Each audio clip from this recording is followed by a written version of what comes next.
नमस्कार बंधू भगिनींनो, आपल्या सगळ्यांचं सहर्ष स्वागत आहे स्वास्तिकम या माझ्या चॅनलवर। आज मी आपल्यासाठी भगवद्गीता जशी आहे तशी या पुस्तकातील पुढील विवरण घेऊन आलेले आहे। आपला जो धडा सुरू आहे तो आहे सांख्य योग।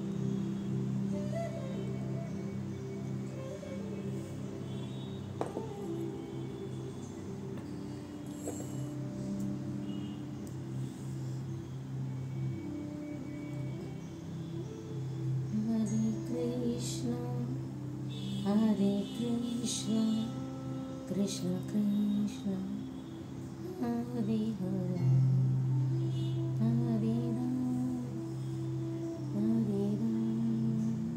राम राम हरे हरे, हरे कृष्ण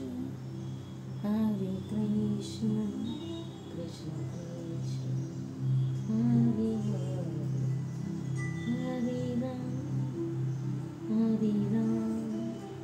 राम राम हरे हरे, हरे कृष्ण कृष्ण कृष्ण हरे हरे, हरे राम राम राम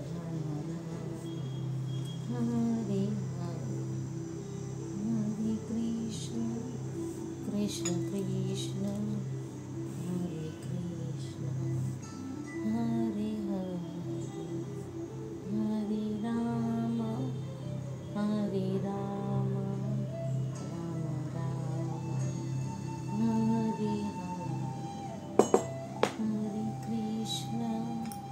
हरे कृष्ण कृष्ण कृष्ण हरे हरे, हरे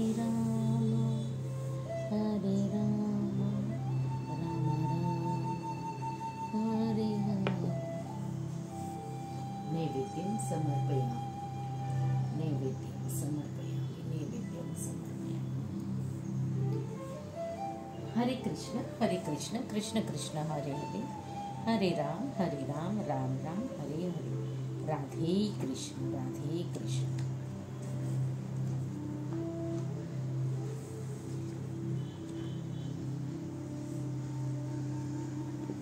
श्री गणेशाय नमः, श्री सरस्वतीभ्यो नमः।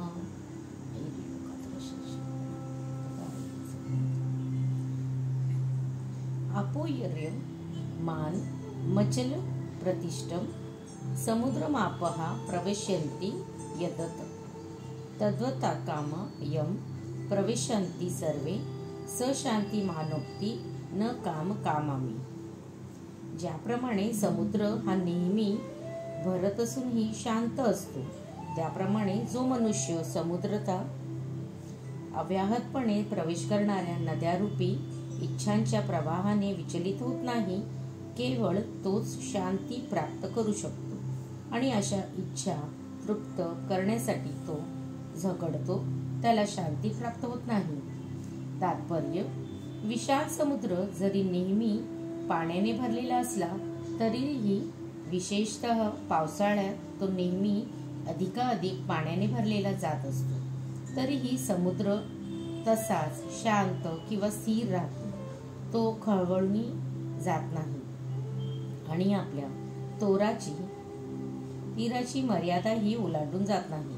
हेच कृष्ण भावने स्थिर झालेल्या मनुष्याच्या बाबतीत सत्य आहे। जोपर्यंत एखाद्याला भौतिक शरीर आहे तोपर्यंत इंद्रिय तृप्तीकरिता शरीराच्या मागण्या चालूच राहतील, तरी सुद्धा भक्त हा परिपूर्ण असल्यामुळे तो अशा इच्छांनी विचलित होत नाही। कृष्ण भावना भावित मनुष्याला कशाचीही आवश्यकता नसते, कारण भगवंत त्याच्या सर्व भौतिक गरजा पुरवितात। म्हणून परिपूर्ण असलेल्या समुद्राप्रमाणे तो स्वतःमध्ये परिपूर्ण असतो। समुद्रामध्ये प्रवेश करणाऱ्या नद्याप्रमाणे त्याच्या मनाच्या इच्छा येतही असतील, पण तो आपल्या कर्तव्यामध्ये दृढ असतो। इंद्रिय तृप्तीच्या इच्छांनी तो व्यक्तिचित्तही विचलित होत नाही। हेच कृष्ण भावना भावित मनुष्याचे प्रमाण आहे। कारण त्याच्याकडे जरी इच्छा असल्या तरी त्याची भौतिक इंद्रिय तृप्ती करण्याची प्रवृत्ती पूर्णपणे नष्ट झालेली असते. तो भगवंतांच्या दिव्य भक्तिपूर्ण सेवेमध्ये तृप्त असल्या कारणाने नेहमी समुद्राप्रमाणे स्थिर व आनंदी राहू शकतो आणि म्हणून पूर्ण शांतीचा आनंद घेऊ शकतो. इतर लोक मात्र ज्यांना भौतिक यशाचं काय तर मोक्षाचीही कामना असते, ते कधीही शांती प्राप्त करू शकत नाही. मुमुक्षु सकाम कर्मी आणि सिद्धींची प्राप्ती करण्यात लागलेल्या योगीही अतृप्त इच्छांमुळे सुखी होऊ शकत नाही. परंतु कृष्ण भावना भावित व्यक्ती हा भगवंतांच्या सेवेत आनंदी असतो आणि त्याला तृप्त करावी अशी इतर कोणतीही इच्छा नसते. वास्तविकपणे तथाकथित भौतिक बंधनातून मोक्षप्राप्ती करण्याचीही त्याला इच्छा नसते. कृष्ण भक्तांना भौतिक इच्छा नसतात म्हणून ते पूर्णपणे शांत असतात. विहाय कामान्यः सर्वान्मुपाश्रित निस्पृहा निर्ममो निरहंकार स शांती मग्दितिच्छति. ज्या मनुष्याने इंद्रिय तृप्तींच्या सर्व इच्छांचा त्याग केला आहे तो निस्पृह अथवा इच्छारहित जीवन जगत आहे. ज्याने पूर्णपणे स्वामित्वाच्या भावनांचा त्याग केला आहे, ज्याच्या ठिकाणी मिथ्या अहंकार नाही, तोच केवळ वास्तविक शांती प्राप्त करू शकतो. तात्पर्य: निस्पृह किंवा इच्छारहित होणे म्हणजे इंद्रिय तृप्तीकरिता कशाचीही इच्छा न करणे होय. दुसऱ्या शब्दात कृष्ण भावना भावित होण्याची इच्छा करणे म्हणजे वास्तविकपणे निस्पृह होणे होय. आपण स्वतः म्हणजे हे भौतिक शरीर आहोत असा खोटा दावा न करता आणि जगतातील कोणत्याही गोष्टींवर स्वामित्वाचा हक्क न सांगता आपले मूळ स्वरूप म्हणजे श्रीकृष्णांचा नित्यसेवक हे आहे याची जाणीव होणे ही कृष्ण भावनेची परिपूर्ण स्थिती आहे. जो या परिपूर्ण स्थितीमध्ये स्थिर झाला आहे तो जाणतो की श्रीकृष्ण हेच सर्व गोष्टींचे स्वामी असल्या कारणाने सर्व गोष्टींचा उपयोग केवळ त्यांच्या संतुष्टीसाठीच केला पाहिजे. युद्ध न करण्यामध्ये अर्जुनाची इंद्रिय तृप्तीच होती म्हणून त्याला युद्धच करावेचे नव्हते. पण जेव्हा तो पूर्णपणे कृष्ण भावना भावित झाला तेव्हा त्याने युद्ध केले, कारण त्याने युद्ध करावे ही श्रीकृष्णाची इच्छा होती. स्वतःसाठी त्याला युद्ध करायची मुळीच इच्छा नव्हती. पण श्रीकृष्णासाठी त्याच अर्जुनाने आपल्या संपूर्ण सामर्थ्यानिशी युद्ध केले. वास्तविक निस्पृहपणा म्हणजे इच्छा नष्ट करण्याचा कृत्रिम प्रयत्न नसून श्रीकृष्णांची संतुष्टी करणे हाच होय. जीव हा इच्छारहित किंवा भावनाशून्य असू शकत नाही. त्याने आपल्या इच्छांची गुणात्मता बदलणे अत्यावश्यक आहे. भौतिकदृष्ट्या इच्छारहित असलेले मनुष्य निश्चितपणे जाणतो की सर्व काही श्रीकृष्णाच्या अधिपत्याखाली आहे, म्हणून तो कोणत्याही गोष्टीवर आपल्या मालकीचा खोटा दावा करत नाही. हे दिव्य ज्ञान आत्मसाक्षात्कारावर आधारित आहे. हे दिव्य ज्ञान म्हणजे आध्यात्मिक दृष्ट्या प्रत्येक जीव हा श्रीकृष्णाचा सनातन अंश आहे.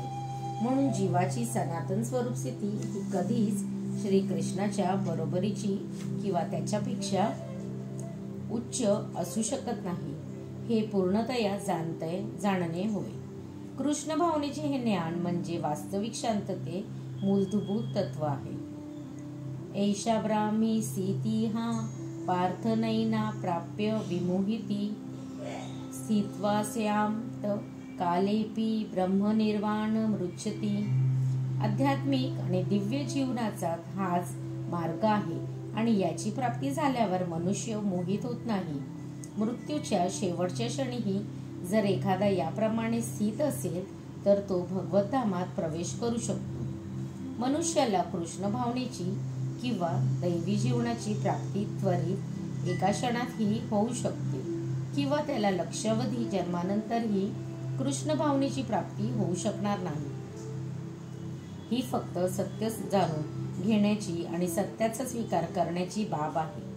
श्रीकृष्णांना शरण जाऊन खट्वांग महाराजांनी जीवनाच्या या स्थितीची प्राप्ती आपल्या मृत्यूच्या केवळ काही क्षणापूर्वीच केली।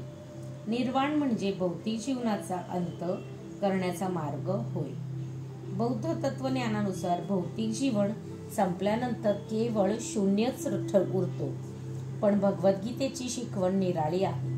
वास्तविक जीवनाचा प्रारंभ भौतिक जीवन संपल्यावर होतो। जे स्थूल भौतिकवादी असतात त्यांना इतके जाणणे पुरेसे असते की या भौतिकवादी जीवनाचा शेवट केला पाहिजे, परंतु जे आध्यात्मिक दृष्ट्या प्रगत असतात त्यांच्यासाठी या भौतिक जीवनानंतर निराळे असे दुसरे जीवन असते। या जीवनाचा अंत होण्यापूर्वी सुदैवाने एखादा जर कृष्ण भावना भावित झाला तर त्याला त्वरित ब्रह्मनिर्वाणाची स्थिती प्राप्त होते।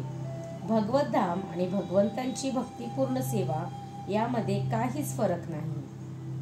भक्तिपूर्ण सेवा आणि भगवद्धाम दोन्हीही परम किंवा आध्यात्मिक स्तरावर असल्याने भगवंताच्या दिव्य भक्तिपूर्ण सेवेमध्ये संलग्न होणे म्हणजे भगवद्धामाची प्राप्ती केल्याप्रमाणे आहे। भौतिक जगतामध्ये इंद्रिय तृप्तीसाठी कर्म केले जाते, तर आध्यात्मिक जगातमध्ये कृष्ण भावना भावित कर्मे केली जाते। या जीवनात सुद्धा कृष्ण भावनेची प्राप्ती म्हणजे त्वरित ब्रह्मप्राप्ती होय, आणि जो कृष्ण भावनेमध्ये स्थित आहे त्याने निश्चितपणे भगवद्धामात पूर्वीच प्रवेश केला आहे। ब्रह्म हे जड तत्वाचे अगदी विरुद्ध आहे, म्हणून ब्राह्मी स्थिती म्हणजे भौतिक कर्माच्या स्तरावर नसणे। भगवद्गीतेमध्ये भगवंतांच्या भक्तिपूर्ण सेवेचा मोक्षवस्था म्हणून स्वीकार करण्यात आला आहे। सगुणं सन्मन्ति तेना ब्रह्मभूयाय कल्पते, म्हणून ब्राह्मी स्थिती म्हणजे भौतिक बंधनातून मुक्तता होय।